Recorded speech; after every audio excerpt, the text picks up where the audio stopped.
नहमदुहु व नुसल्ली व नुसल्लिमु अला रसूलिहिल करीम। अम्मा बाद फ़अऊज़ु बिल्लाहि मिनश शैतानिर रजीम। बिस्मिल्लाहिर रहमानिर रहीम। व बिल वालिदैनि इहसाना। आमन्तु बिल्लाहि सदक़ल्लाहु मौलानल अज़ीम व बल्लगना रसूलुहुन नबियुल अमीनुल करीम व नहनु अला ज़ालिका लमिनश शाहिदीन वश्शाकिरीन वल आमिलीन वल्हम्दुलिल्लाहि रब्बिल आलमीन। मैंने आयत करीमा के एक हिस्से की तिलावत की है। कुरान करीम के एक आयत का एक टुकड़ा, छोटा सा हिस्सा मैंने अर्ज़ की, अल्लाह की आयत की तिलावत की कि वबिल वालिदैन एहसाना, वालिदैन के साथ एहसान करो, माँ बाप के साथ हुस्ने सुलूक करो, अच्छा बदला, एहसान करो। मैं आपको एहसान का पूरा डिफिनेशन तो नहीं बता सकता, पर उसकी एक उन पंक्तियों की एक लाइन का एक जुमला मैं बता दे रहा हूँ। वो ये है कि अगर कोई मेरे साथ नेकी करे और उसी तरह मैं उसके साथ कोई नेकी करूं तो ये बदला कहलाता है। याद रखिएगा, अगर कोई मेरे साथ नेकी करे या भलाई करे और उसी तरह मैं उसके साथ नेकी करूं या भलाई करूं तो ये बदला कहलाता है। और कोई मेरे साथ नेकी करे, मैं उससे बढ़ के उसके साथ भलाइयाँ करूं तो ये एहसान कहलाता है। अगर मैं उससे ज़्यादा नेकी कर जाऊं उसके साथ, जितनी नेकी उसने मेरे साथ की है उससे ज़्यादा अगर मैं उसके साथ नेकी कर जाऊं तो ये एहसान कहलाता है। और इस तारीफ से, इस डेफिनेशन से बात ये समझ में आती है कि अल्लाह तबारक व तआला ने औलाद को वालिदैन के साथ बदला करने का हुक्म नहीं दिया है कि जो नेकियां उसने की हैं अपने बेटों के साथ या तेरे साथ तो तू भी ऐसे ही नेकी अपने माँ बाप के साथ कर, ऐसा नहीं कहा है।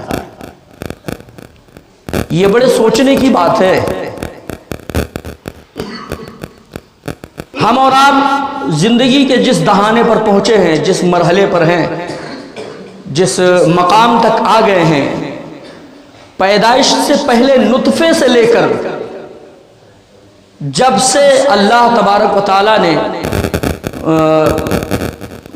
मेरे नुतफे को मेरी माँ के रहमे मुबारक में, शिकमे पाक में, पेट में उतारा है, हमारे नुतफे को, उस वक्त से माँ परवरिश करना शुरू कर देती है।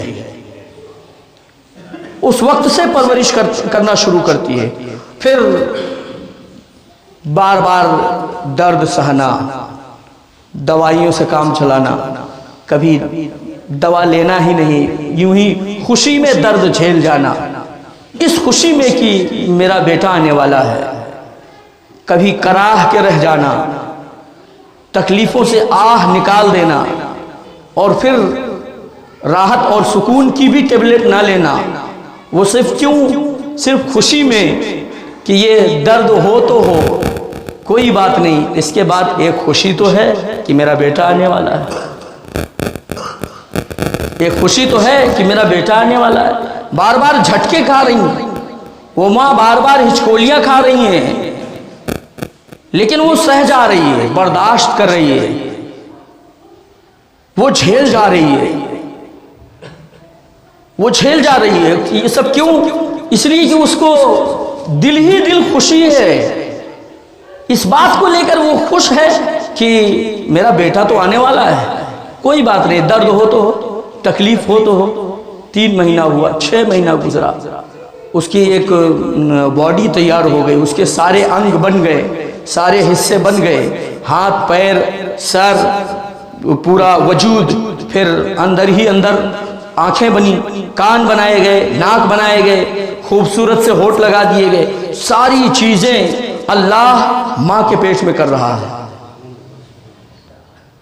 और एक एक मरहला ये बंदा जब क्रॉस करता है अपने माँ के पेट में ना, तो माँ हर बार दर्द से कराहती है, दर्द से कराती है। जितनी करवटें ये लेता है उतने दर्द की हिचकोलियां माँ उठाती है और झेल जाती है इस खुशी में कि बेटा आने वाला है। इन्हीं माँ और बाप के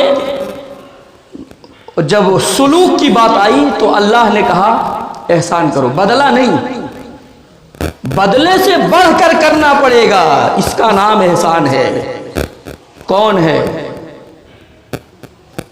दुनिया में, कायनात में कौन ऐसा जन्मा है जो अपने मां के बदले तक पहुंचे? अल्लाह अकबर। 6 महीना हुआ, 7 हुआ, 8 हुआ, 9 हुआ, अब इसका वजन लेकर टहल रही, काम भी कर रही, खाने बनाती है, खिलाती पिलाती है, घर के सारे काम कर रही है, इसका बोझ उठाए, बोझल बने, सारी तकलीफें बर्दाश्त है। कहा क्यों? कहा इसलिए कि खुशी तो है, इसके बाद मेरा बेटा आने वाला है या मेरी बेटी आने वाली है, गोद भरने वाली है। खुशी तो है, दर्द हो तो हो, तकलीफ हो तो हो, खुशियां तो हैं। इस आस में उसने अल्लाह की मशीयत पर 8.5 महीने, 9 महीने, जितना अल्लाह ने चाहा उतने दिन गुजारे, फिर इसे जन्म दिया, फिर इसे जन्म दिया। अब जन्म देने की जो तकलीफ है वो कोई माँ से पूछे, बेटा अपनी माँ से जाके पूछे बेटे को क्या तकलीफ होगी, ये माँ से पूछे कि ये दुनिया में कैसे आया, बाप ने, माँ ने क्या बर्दाश्त किया है, कैसे दर्द उठाए हैं, कैसा सहन किया है, कैसी तकलीफें उठाई, फिर ये दुनिया में आया। अब ये तकलीफों का सिलसिला बंद नहीं हुआ, तब्दील हो गया, तब्दील हो गया। जब तक अंदर था ये तो माँ इसे खून पिलाती थी, अब जब ये बाहर आया तो वही माँ खून दूध की शक्ल में पिला रही है, वही माँ इसे खून दूध की शक्ल में पिला रही। मेरे रब का फजल हुआ, उसके सीने में दूध उतरा, माँ ने अपने खून को दूध की शक्ल में उस बेटे को पिला रही। सुबह है उसका ख्याल, 2 घंटे बाद फिर उसका ख्याल, 1 घंटे बाद फिर उसका ख्याल। एक बेटी है, वो पैदा होती है, थोड़ी बड़ी होती है, माँ उठा उठा के परेशान हो जाती है, सोती है 10 साल की हो गई, उठा उठा के परेशान, बाप चिल्लाता, माँ चिल्लाती, आवाज़ दे रही, नहीं उठ रही। 15 साल की हुई, नहीं उठी, 20 साल की हुई, शादी हो गई, ये आदत पड़ी, वहाँ ससुराल वाले भी परेशान हुए, सब परेशान, वक्त पर उठ जाया करो, वक्त पर उठ जाया करो। 22-23 साल की उम्र में अल्लाह तबारक व तआला ने उसी बेटी को एक बेटा दिया। 22-23 साल की उम्र में उसी को एक बेटा दिया। अब माँ चिल्लाती थी कि उठ जा, ये बेटी नहीं उठती थी, बाप चिल्लाया उठ जा, नहीं उठती थी। शादी के बाद शौहर ने समझाया वक्त से उठ जाया करो, नहीं उठती थी। सास ने शिकायत की, नहीं उठती थी। लेकिन जब रब ने बेटा दे दिया और उस बेटे ने सहर के वक्त भोर में थोड़ी सी आवाज निकाली ना, ये मां बन गई है, उठ गई फौरन। ये जो मां बनी है ना, जो कल बेटी थी, लोगों को चिल्लाए नहीं उठ रही है, आवाज देते नहीं उठ रही है, समझाते नहीं उठ रही है, आज वो जब मां बनी ना 23 साल की उम्र में, तो बेटे ने जरा सी आह निकाली, मां सहरी के वक्त उठ गई। सारा जमाना सो रहा है, मां उठ जाती है, ये तकलीफें उठाती है, ये कुल्फतें उठाती है, ये मशक्क़तें उठाती है। अल्लाह ने कहा है वबिल वालिदैन एहसाना, वालिदैन के साथ एहसान करो। मैंने उसकी तारीफ ये बताई कि एहसान उसे कहते हैं कि कोई तुम्हारे साथ नेकी करे, तुम उसके साथ बढ़कर नेकी करो। कौन है जो माँ और बाप से बढ़कर, कौन ऐसा बेटा है जो माँ और बाप से बढ़कर उनके साथ एहसान करे? है कोई जन्मा? कोई नहीं। एक शख्स है, उसकी बीवी इंतकाल कर जाती है या फिर तलाक दे देता है, उसके पास एक 10-11 साल का, 9 साल का समझदार बेटा होता है, बीवी इंतकाल कर गई या उसने तलाक दे दिया हो, तो उसने एक दूसरी शादी की। वो जब इसके घर आई ना, तो एक दिन बाप ने अपने बेटे से पूछा कि ये बताओ बेटे कि ये वाली माँ अच्छी है या वो वाली माँ अच्छी है, बताओ कि ये वाली माँ अच्छी है या वो वाली माँ अच्छी थी जो गुजर गई। तो कहता है, थोड़ी देर तवक्कुफ के बाद कहता है ये वाली माँ अच्छी है। कहा नादान, तू कहता है ये वाली माँ अच्छी है? कहा हाँ। कहा वो क्यों? कहा इसलिए कि वो माँ जो पहली वाली थी वो झूठ बहुत बोलती थी, वो माँ झूठ बहुत बोलती थी। तेरी माँ झूठी थी? कहता हाँ। कहा वो कैसे? कहा वो इस तरह कि मैं ना कभी कभी शरारत करता था, किचन से कोई बर्तन गिरा देता, टूट जाता, कुछ नुकसान हो जाता, वो टूट फूट जाता, तो माँ जो है ना एक तमाचे लगाकर बाहर निकाल देती और बावर्ची खाने में ताला लगा देती और कहती आज रात भर तेरा खाना बंद। ऐसा कहती, कसमें दे दे के कहती, डांटती फटकारती, कहती आज खाना नहीं देने का, आज तुझे खाना नहीं मिलेगा। कहता फिर? कहता फिर क्या? उसने कहा कि रात भर खाना नहीं मिलता और फिर वो आधे घंटे बाद मुझे मोहल्ले में ढूंढने निकल जाती थी। अल्लाह अकबर, गली से ढूंढ कर लाती थी। वो झूठी थी, रात भर का वादा करती थी और आधे घंटे में जाकर मुझे ढूंढ कर ले आती थी, गली से निकाल कर लाती थी। और गलती मैं करता था, रोया वो करती थी, मुझे मनाती थी कि बेटा चल अब बहुत हो गया, चल खाना खा ले, राजी हो जा। बर्तन मैंने तोड़ा करता था और मनाती वो थी, रूठना उसे चाहिए था लेकिन मनाती वो मुझे थी। वो रोया करती थी, बहुत झूठी थी। कहा फिर ये कैसी सच्ची? कहा बाबा ये सच्ची ऐसी है ना, जिस दिन मुझसे कोई शरारत हो जाती तो ये मार के मेरा खाना बंद कर देती, तो रात भर मैं रो रो कर पूरी रात गुजार देता हूं, रोटी नहीं मिलती है, खाना नहीं मिलता। ये सच्ची है, वो झूठी थी। अंदाजा लगाओ कि एक माँ की अहमियत क्या होती है, एक माँ का वक़ार क्या होता है। अल्लाह ने कहा वबिल वालिदैने एहसाना, वालिदैन के साथ एहसान करो, बदला नहीं, बदला कैसे दे पाओगे? अब सवाल यह है कि जब हम बदला तक नहीं पहुंच सकते तो एहसान तक कहां पहुंचेंगे? क्या माहौल है हमारा, मुआशरा क्या है, क्या कल्चर बन गया है? एक बीवी आई, वो माँ से भी बढ़कर मर्तबा मिल जाता है उसे। बाजार से ले चला आ रहा है, आते वक्त 2 किलो कोई मीठा ले आया या 3 किलो फ्रूट ले आया, 4 किलो अमरूद ले आया। अमरूद लाता है तो माँ के कमरे के सामने से गुजर जाता है, अहलिया के कमरे तक पहुंच जाता है, माँ के कमरे से निकल गया, अहलिया के कमरे तक पहुंच गया, पहुंचकर उसकी गोदी भर दिया। शरीयत ये नहीं कहती है कि तू उसके गोद में ना डाल, शरीयत ये नहीं है, ये कहा ही नहीं है कि तू उसकी रेख देख ना कर। अब ये बेटा अपनी अहलिया के कमरे तक पहुंचकर कहता वो 1 आध पाव आधा किलो अमरूद वहां भी पहुंचा देना, कौन उसके दांत है। अब ये औलाद, ये बेटा बीवी से मां का तकाबुल करता है, जिसने बेशुमार एहसान इस पर किए, जिसने इस पर बेहिसाब करम और फजल किए। ये मां की रहमतें, ये मां की ममता और ये मां की मोहब्बत, जब किसी की मोहब्बत बतानी होती है ना तो एक मिसाल दी जाती है। किसी को कोई चीज़ समझाना पड़ता है ना, तो एक मिसाल दी जाती है। अल्लाह ने फरमाया वतिलकल अमसाल नदरिबुहा लिन्नास, हम मिसालें इसलिए पेश करते हैं ताकि लोग को समझा सके।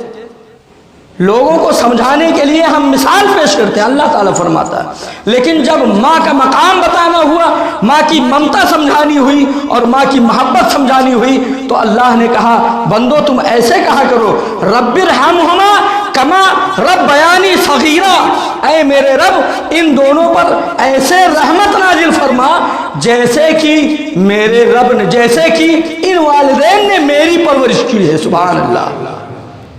इनकी मोहब्बत को अल्लाह तबारक व तआला ने अपने इसमें गिरामी का तवाजुन पेश करके इनकी मोहब्बत को समझाया है। कहा ऐ बेटो ऐसा कहो रब्बिरहमहुमा कमा रब्बयानी सगीरा, मेरे रब इन दोनों पर ऐसा रहम कर जैसा कि इन दोनों ने मेरी परवरिश की है। रब्बयानी लफ्ज़ रब वालिदैन के लिए आया है, माँ बाप के लिए। रब का माना है धीरे धीरे पालना, बतदरीज दर्जा बदर्जा तरक्की देना किसी को, और जो तरक्की देने वाला होता ना उसको रब बोलते हैं, उसको रब बोलते हैं। अल्लाह ने कहा कमा रब्बयानी सगीरा, ऐसा कहो ऐ अल्लाह इन दोनों पर रहम फरमा जैसा कि इन दोनों ने रब्बयानी मेरी परवरिश की है मिलकर। बाप को क्या समझते हो? हौसले का चट्टान है, तुम्हारे जज्बातो एहसासात का एक पुख्ता पहाड़ है। ये बाप उस शीशे की तरह है, उस शीशे की तरह है कि बज़ाहिर ये बहुत सख्त होता है, लेकिन अपने अंदर तुम्हारे मोहब्बतों के अक्स को बसा लिया करता है, तुम्हारी शफ़क़तों के अक्स को बसाए रहता है। ये उस कांच की तरह है, तुम्हारे जज्बात को ये समझता है, तुम्हारे एहसासात की कदर करता है, तुम्हारे ज़रूरतों की तकमील करता है, तुम्हारे तमाम फरमाइशात की तकमील में ये अपनी पूरी ज़िंदगी बसर कर देता है। ये वही बाप है जो पूरी ज़िंदगी एक कंबल में काट देता है। ऐसे हमने बाप देखे हैं कि एक बिस्तर लेकर बम्बई या सऊदी या बाहर निकला, उसी बिस्तर में एक सेट बिस्तर में 30 साल की जवानी काट देता है। कभी 8 महीने पे आता, कभी 1 साल पे आता, कभी 2.5 साल पे आता है, कभी 4 महीने पे आता है, इतने दिनों के बाद आता। जब जाता तो फिर उसी बिस्तरे पर इस तरह आराम करता है। एक बिस्तर पर 30 साल की जवानी काटता है। नादान, तुझे नहीं मालूम जब तू छोटा था तो तेरे लिए इतने बड़े बिस्तरे खरीदे, जब तू और बढ़ा तो तेरे लिए और बड़ा बिस्तर खरीदा गया, जब तू और बढ़ा तो तेरे लिए और बड़े बिस्तर का इंतजाम किया गया, जब तू बढ़ा जवानी की दहलीज पर कदम रखा तो तेरे लिए नर्म फर्श उसने इस्तेमाल जो है इंतजाम किए हैं। अच्छे से बिस्तर और फर्श का एहतमाम किया है, इंतजाम किया है। तुझे एक 1.5 हज़ार के जोड़े पहनाए अपने हैसियत के मुताबिक, लेकिन उसने एक जोड़े में वही ईद की नमाज पढ़ी है, उसी जोड़े में उसने बकरा ईद की भी नमाज पढ़ी है, उसी जोड़े में जो है रबीउन नूर को भी काट लिया है, उसी जोड़े में आने वाले रमज़ान को भी काटा है उसने। कहा क्यों? जब कोई पूछता है कहता मेरे पास तो है, बेटे को सिला दिया जाए। मैं इस बात का खुद शाहिद और गवाह हूँ, मैं एक गरीब बाप का खुद पला हुआ बेटा हूँ। अल्लाह तबारक व तआला ने मेरे बाप को वो समझ और ऐसी वक़ात अता फरमाई थी कि मेरे बाप बाहर रहते थे, जब वो वहाँ से कोई चीज़ ट्रांसफ़र करते, पैसा भेजते तो कहते कि पहले बेटे को जिस चीज़ की ज़रूरत हो उसकी तकमील की जाए, फिर अनाज बाद में ख़रीदा जाएगा, फिर सब्ज़ी बाद में ख़रीदी जाएगी। पहले पूछो कि बेटे को किताब की ज़रूरत तो नहीं है, बेटे को मदरसे में किस चीज़ की ज़रूरत है, पहले हमारी ज़रूरतों की तकमील की जाती थी, फिर घर के तमाम ज़रूरियात की तकमील की जाती थी। ये एक बाप का एक अजीम ओहदा है जो तुम्हारे सामने एक पहाड़ चट्टान की तरह खड़ा रहता है, तुम्हारे हौसलों को बरकरार रखता है, तुम्हें उंगलियां पकड़कर चलना सिखाता है, तुम्हें मालूम नहीं, जब उस बाप की उंगली छूट जाएगी, अकेले शाहराह पर जब आ जाओगे, फिर पता चल जाएगा कि तुम्हें दुनिया में जीना कैसे आएगा, चलने का सलीका कैसे आएगा। अगर ये बाप तुम्हें हौसले न बताए, तुम्हें जज्बात न सिखाए, तुम्हें चलने के सलीके न दे, तुम्हें रहन सहन के अंदाज न बताए, तो फिर भटक कर न तुम्हारी दुनिया बन सकती है, न तुम्हारी आखिरत बन सकती है। एक बाप हो या माँ हो, ये अगरचे निरा जाहिल हो, निरा अनपढ़ हो, ये कुछ भी ना पढ़े हो, लेकिन एक बेटे के लिए ये बाप और ये माँ यूनिवर्सिटी होती है। कुछ भी नहीं पढ़ी है माँ, लेकिन ये माँ उस बेटे के हक में एक यूनिवर्सिटी का मकाम रखती है, एक कॉलेज का मकाम रखती है। अल्लाह के नबी सल्लल्लाहु ताला अलैहि वसल्लम ने इरशाद फरमाया कि वो माँ की गोद ये बेटे का पहला मदरसा हुआ करता है, औलाद के हक में पहला मदरसा हुआ करता है। तो फर्स्ट स्कूल और नॉलेजेस का फर्स्ट स्टेप वो माँ की गोद हुआ करती है। तुम्हारे बचपने को परवान देने वाली वो माँ है। तुम्हें खाना कौन सिखाया है, तुम्हें पीना कौन सिखाया है, तुम्हें चलना कौन बताया है, तुम्हें बोलना किसने बताया है, वरना तुम कुछ का कुछ बोलते। उसी ने तो बाप कहलवाया है, उसी ने तो भाई को भाई कहलवाया है, उसी ने तो चाचा को चाचा कहलवाया है, उसी ने दादा को दादा कहलवाया है। ये वो यूनिवर्सिटी है जिसने तेरे अंदर तालीम की बुनियाद, तालीम की इमारत की बुनियाद डाली है। तुझे मालूम नहीं है जो तेरी जिंदगी की बुनियाद है, तू उसे भूल बैठा है। कभी मार देता है, कभी गाली देता है, कभी लड़ बैठता है, कभी उनके साथ बदसलूकी करता है। कैसा नादान बेटा है, कैसा नाहंजार बेटा है, कैसा निकम्मा बेटा है जो अपने वालिदैन की अहमियत को समझता नहीं है। लोग कहते हैं मौलाना साहब, पीर साहब, आलिम साहब, मन पसंद की भी तो शादी करना जायज़ है। मैं कहता हूँ यार कुछ और चीज़ भी तो जायज़ है, सिर्फ मन पसंद की ही शादी जायज़ है, कोई और भी चीज़ तो जायज़ है तेरी ज़िंदगी में। एक अल्लाह के पैगंबर रसूल आज़म सल्लल्लाहु ताला अलैहि वसल्लम जो दुनिया में किसी शख्स के पाबंद नहीं थे, उनके ऊपर कोई नहीं था, अल्लाह के हुक्म के पाबंद थे। वाहिद ऐसी ज़ात मेरे रसूल अकरम की है, अल्लाह के ज़ात के पाबंद थे, सिर्फ अल्लाह के हुक्म की पाबंदी किया करते थे। उन पर किसी की पाबंदी नहीं आयत थी। लेकिन फिर भी जब हजरते खदीजतुल कुबरा रज़ियल्लाहु ताला अन्हा ने नबी कौनैन को निकाह का पैगाम भेजा है, जिस वक्त की वो ताजरा थी, वक्त की मालिका थी, वक्त की बादशाह थी, अमीर शहर थी, बहुत रुपए और पैसे वाली थी, उन्होंने नबी अकरम को निकाह का पैगाम जिस वक्त भेजा है, तो आप तो किसी के पाबंद नहीं थे। चाहते तो कह देते कि हाँ मुझे मंजूर है, या ये भी कह देते कि हाँ मुझे मंजूर नहीं है। लेकिन नबी कौनैन सल्लल्लाहु अलैहि वसल्लम ने इरशाद फरमाया, ऐ भेजने वाली मोहतरमा, तुम्हें मालूम नहीं है मेरे वालिद नहीं, लेकिन मेरे चाचा जो है वो बाप के मकाम पर हैं। मैं जब तक अपने चाचा से पूछ नहीं लूंगा तब तक मैं इस पैगामे निकाह को मौकूफ रखूंगा, इसका जवाब नहीं दूंगा। दोस्ताने गिरामी, क्या यही एक चीज़ जायज़ है कि पसंद की शादी जायज़ है? पसंद की शादी जायज़ है। नबी कौनैन की ज़िंदगी को देखो कि नबी कौनैन ने कहा कि मेरे पास अभी बज़ाहिर बाप तो नहीं है, चचा है, बाप के मकाम में है। जब अपने चचा अबू तालिब से पूछ लूँगा तब तुम्हें पैगाम निकाह का जवाब दिया जाएगा। प्यारे दोस्तों, ऐ मेरे मुआशरे के नौजवानों, अल्लाह की कसम, वालिदैन अगर राज़ी हैं, किस इसलिए वो हदीस पाक का टुकड़ा सुन लीजिए। अल्लाह के नबी सल्लल्लाहु ताला अलैहि वसल्लम ने इरशाद फरमाया, हुमा नारुका व जन्नतुका, ये दोनों के दोनों तुम्हारे लिए जहन्नम भी है और जन्नत भी है। अल्लाह अल्लाह, ये दोनों के दोनों तुम्हारे लिए जन्नत भी है, तुम्हारे लिए जहन्नम भी है। क्या मतलब? मतलब ये है कि अगर ये माँ बाप तुमसे राज़ी हैं तो तुम्हारे लिए यही दोनों जन्नत हैं। अगर ये माँ बाप तुमसे नाराज़ हैं तो यही तुम्हारे लिए जहन्नम के बाइस बन जाएंगे। अल्लाह तबारक व तआला की बारगाह में दुआ करें, अल्लाह वादहु ला शरीक हमारे मुआशरे के, हमारे कल्चर के सारे नौजवान बेटों को, बच्चों को, सबको अपने अपने माँ बाप की जो है फरमा बरदारी और उनकी इताअत और उनकी रज़ा जोई करने की तौफीक और रफ़ीक अता फरमाए। अस्तग़फिरुल्लाह रब्बी मिन कुल्लि ज़ंबिन व अतूबु इलैहि व आखिरु दावाना अनिल हम्दुलिल्लाहि रब्बिल आलमीन।